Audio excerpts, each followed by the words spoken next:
7, Honorable Amason Kingi Jeffa. 8, Honorable Attorney General. The interested parties in that cohort are 1, William Samoei Ruto. 2, Law Society of Kenya. 3, Mount Kenya Jurists. That is cohort number 1. Petition in cohort number 2, Nairobi petition number E565 of 2024, that is the lead file. Nairobi petition E550 of 2024. Nairobi petition E570 of 2024. Nairobi petition E572 of 2024. Kerugoya petition E013 of 2024. Kerugoya petition E014 of 2024. Kerugoya petition number E015 of 2024. The petitioners in those cohort 2 are as follows: H.E. Rigathi Gachagua, number 1. Number 2, Thomas Kimotho Maingi. Number 3, John Hon Jane Njeri Maina. 4, Hon David Munyi Mavenge. 5, Peter Gichobi Kamotho. 6, Grace Mudhoni Mwangi. 7, Clement Mchiri Murioki. 8, Edwin Munene Karioki. 9, Sheria Mtani na Shadrach Wambui. 10, Father Eddie Waiguru. From 10, you note that Father Eddie Waiguru is in the list of E570 of 2024, and there are 32 petitioners. So from Father Eddie Waiguru, we add all the petitioners in that petition, which come to 32 and ends with Gema Watho Association. Respondents in the court 2 are as follows: Speaker, National Assembly of Kenya. 3, Speaker, Senate. 4, Senate of Kenya. 5, Hon Attorney General. 6, H.E. William Ruto. 7, Clerk of the National Assembly. 8, Deputy Speaker of the National Assembly. 9, Hon Mwengi Muthure. 10, United Democratic Alliance. 11, Orange Democratic Alliance. 12, Kenya Kwanza Alliance. 13, Ford Kenya Party. 14, Amani National Congress. 15, Registrar of the Political Parties. 16, Independent Electoral Boundaries Commission. In that cohort, the interested parties are follows: the Law Society of Kenya, Professor Kithure Kindiki, Wiper Democratic Party, Jubilee Party of Kenya, Katiba Institute, Mount Kenya Jurists Association.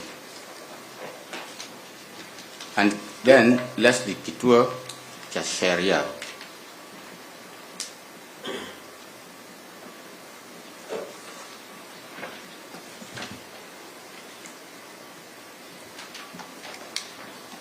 Pursuant to those, we direct that all filings and service of documents shall be done electronically through the court's electronic portal in the respective court's lead files.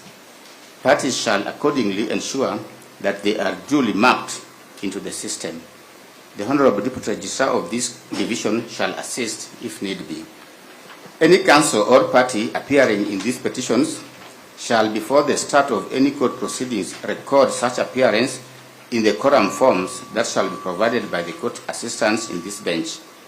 Those appearing virtually shall as well log in and register their presence through the court assistants. As directed on 23rd of October 2023, any application in either of the cohorts seeking the recusal of the judges in this bench shall be heard today at 2:30 p.m. Those directions can be accessed in this court's electronic platform. These directions can be accessed in this court's electronic platform in the respective lead files. This court shall give further appropriate directions in Those directions can be accessed in this court's electronic platform. These directions can be accessed in this court's electronic platform in the respective lead files. This court shall give further appropriate directions in the respective cohort's lead files as and when necessary. Thank you very much.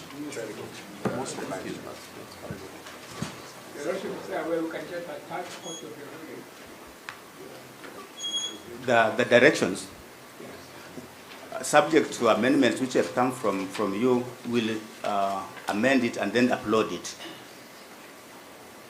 Yes, my Lord, with your kind permission, if we may be allowed to address the court.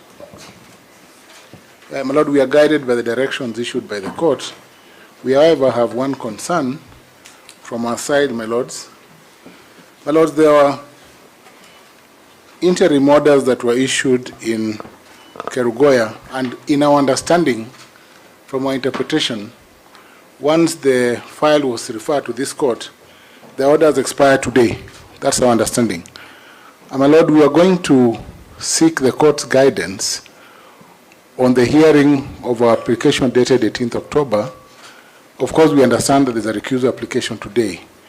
But given the fact, my Lord, that our interpretation is that those orders would expire on the appointed date, which is today, when the matter was meant to be mentioned, our colleagues' understanding, my Lord, is that the application, in the public interest, be prioritized so that we are able to hear the application for setting aside of those orders. In any event, my Lord, the orders in question were issued by one judge. The matter has now been referred to a 3-judge bench.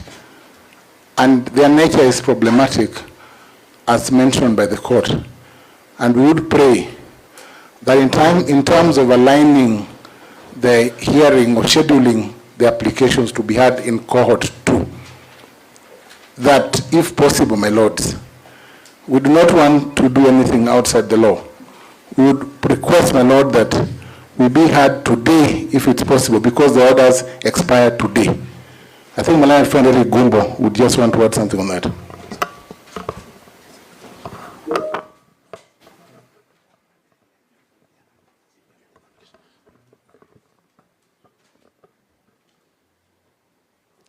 My lord, very briefly, I wouldn't want to repeat what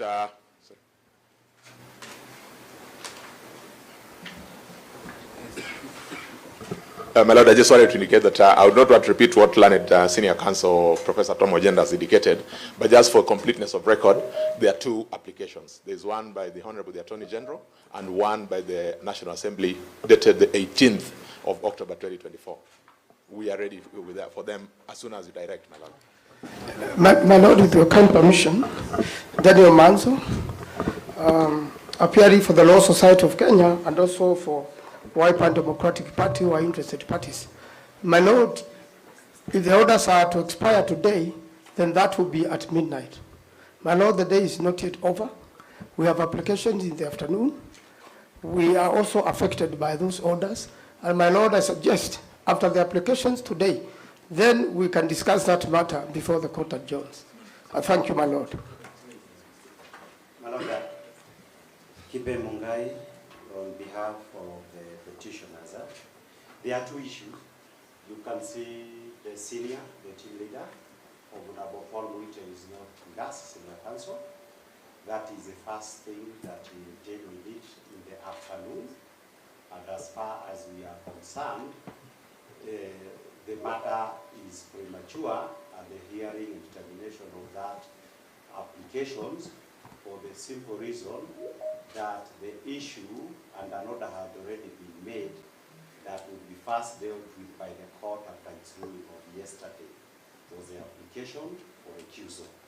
The other matters that relates to how we shall deal with the petition, and we shall deal with all the applications, including the first application for conservatory orders. Those are matters that, as far as we are concerned, are supposed to be dealt with by the directions, by this bench, if it continues, or by any other bench. And therefore, the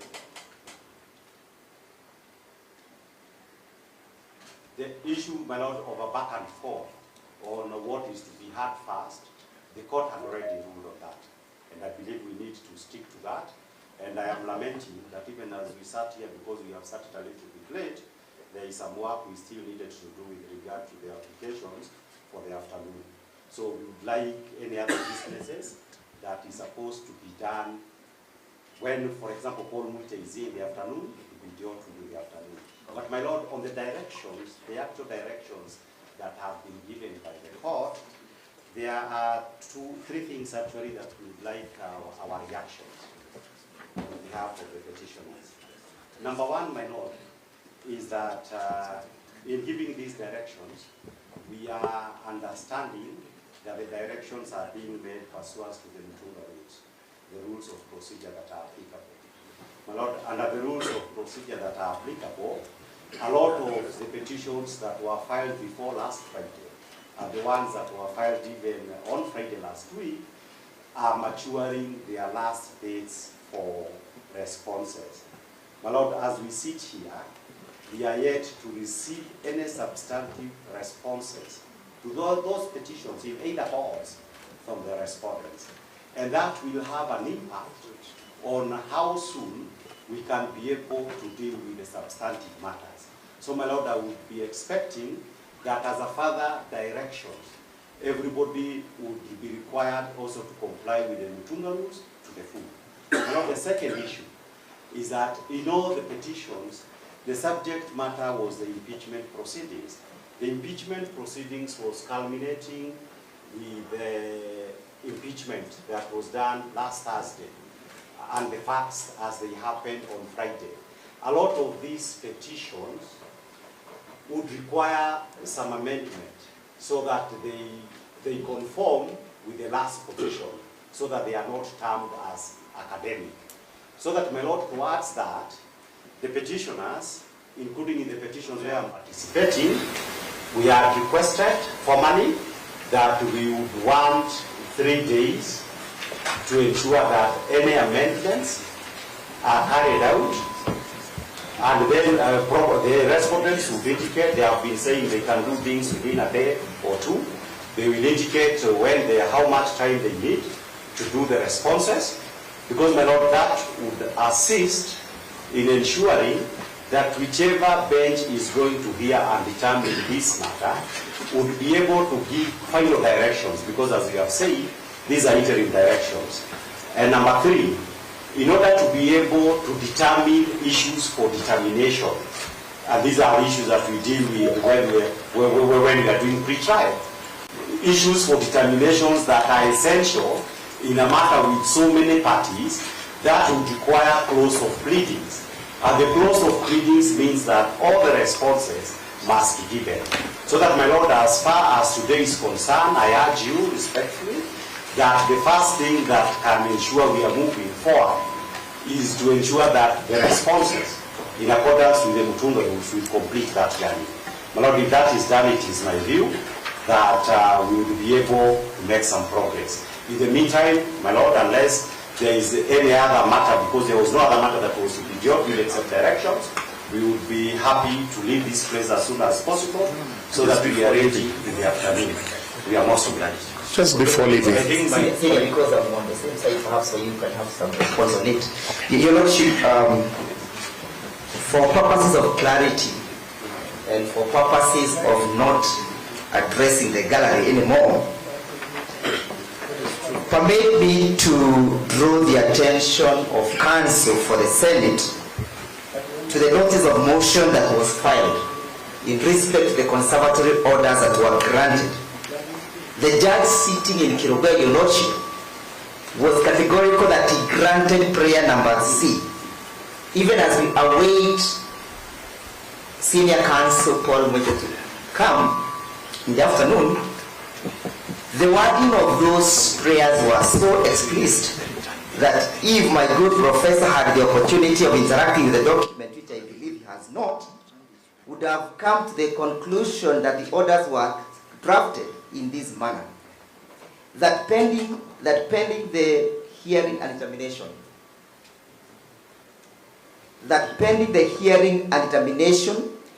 of this application inter parties, this honorable court be pleased to grant the orders that were granted.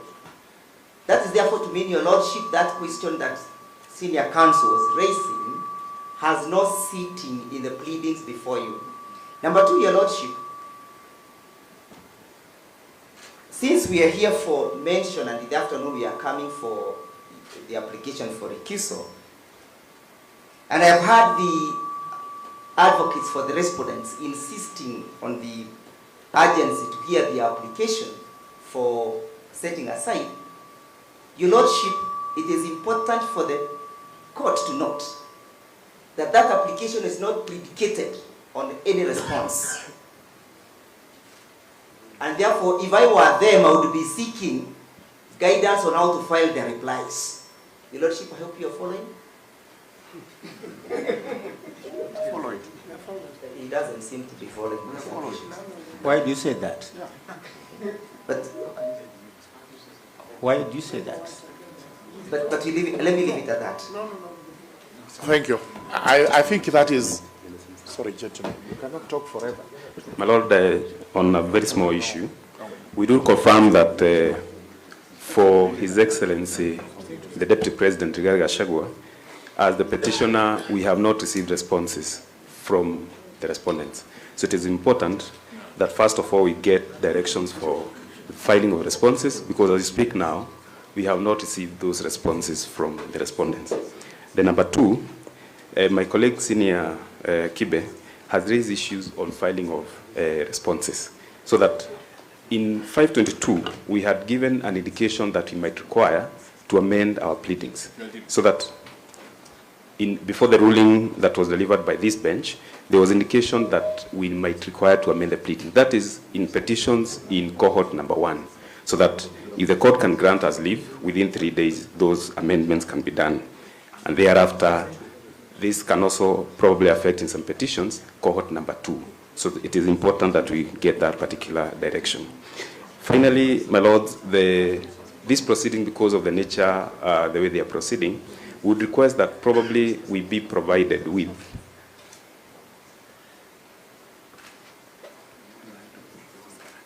sequentially the transcribed proceedings, so that in case we require the proceeding again at any time, those can be availed for purposes of good order. That is all.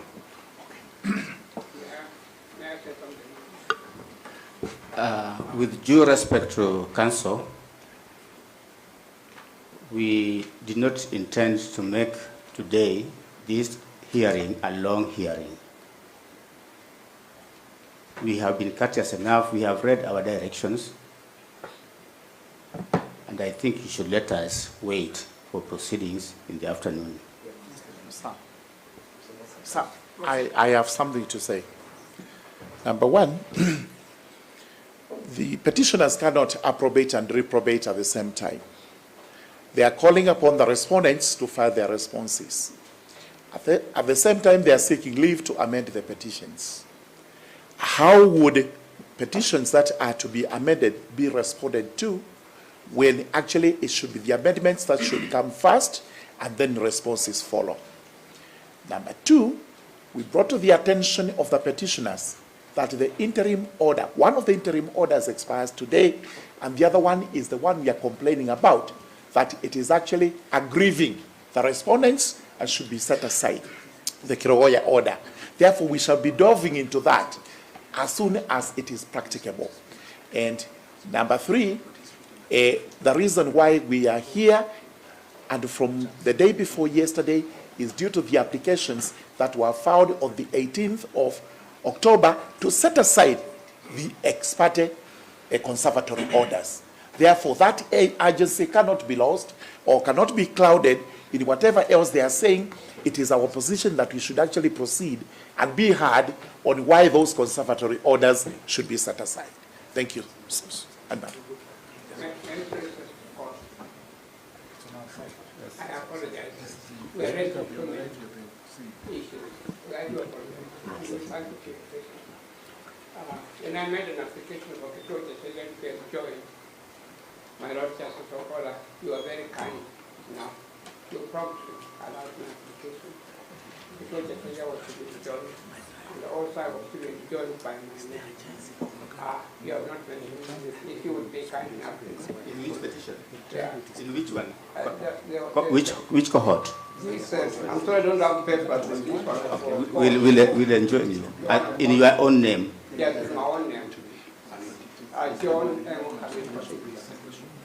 And of course, it was been done. So you are petitioner number 8. No. Interested party number 8. Party number 8. Yes. That's all. Thank you very much. Thank you, my Lord. We just want to restate the position that the urgency in this matter cannot be gainsaid or cannot be lost, my Lord. Under the contention that the replies have not been made, that we have not made the replies, is not correct because we have filed our responses. And my Lord, at the end of the day, the very essence that led to the empanelment of these churches will actually be lost, because then we would be going back and forth, and at the end of the day, my Lord, we will not have served the greater public interest or the greater public good that led to the empanelment, which you made a determination yesterday, my Lord. We would urge that we be able to proceed and argue this matter conclusively and rest it once and for all. Thank you. We are no longer accepting any further submissions. I'm saying this, that it is not for court to direct parties when to respond to pleadings. It is not for court to direct parties when to respond to pleadings. But one thing which I can assure you, that this bench will not allow anybody to take the process of court in circles. So if you have been served the document, whether petition or an application, if you don't respond, the court is allowed to infer that you have no response. If a petition has been filed and you have not responded to it, the court will make inference that you have no response to that petition.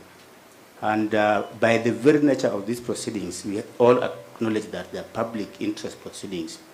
No party will be allowed to take the court in circles. So I ask you, respond to the pleadings, file your petitions, respond to them.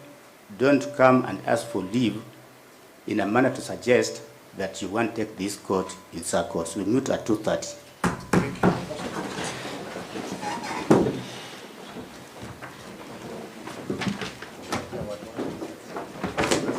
I'm very keen on this setting aside. That is